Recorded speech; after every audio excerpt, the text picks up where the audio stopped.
আমার নাম ইন্দ্রাণী গায়েন। আমি পড়াশোনায় ভালো ছিলাম না।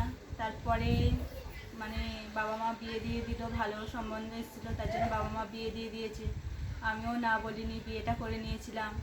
তারপরে 1 বছর পরে শ্বশুরবাড়ি মানে খুব অশান্তি হচ্ছিলো, গণ্ডগোল, জ্বালা শাস্তি দিচ্ছিলো। তার জন্যে মানে সংসার হয়নি, করতে পারিনি। ওরা আমাকে ওখানে থাকতে মানে সেরকমই দিচ্ছিল না, মানে প্রচুর কষ্ট দিচ্ছিল। তার জন্য চলে এসেছি বাপের বাড়িতে। বাপের বাড়ি এসে এই যে আছি, 4 মাস মতো হয়ে গেছে বাপের বাড়িতেই এখন আছি। আর পড়াশোনাও মানে ভালো ছিলাম না, যে মানে বিয়ের পরে পড়াশোনাটা ভালো করতে পারিনি, বিয়ে দিয়ে দিয়েছে। আর এখন যে আমি ওখান থেকে ঘুরে এসেছি, যে এখন পড়াশোনাটা নিয়ে ভাববো, কিন্তু ভালো না বলে আমি পড়াশোনাটাও করতে পারছি না।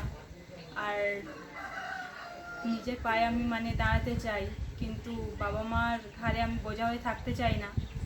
আর নিজেও কিছু করতে চাই, কিন্তু কি করব সেটাই ভাবছি। বিয়ের দেনায় বাবা মা দাদা জর্জরিত দেনাতে ডুবে আছে সবাই, এরকমই। কিন্তু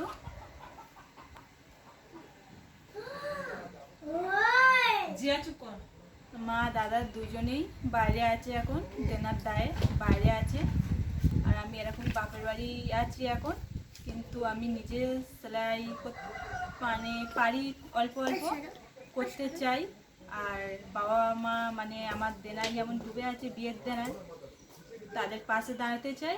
সেলাই পারি টুকটাক, মানে আমি ভালো টেলারিং হতে চাই পরে ভবিষ্যতে, সেটাই ভাবছি।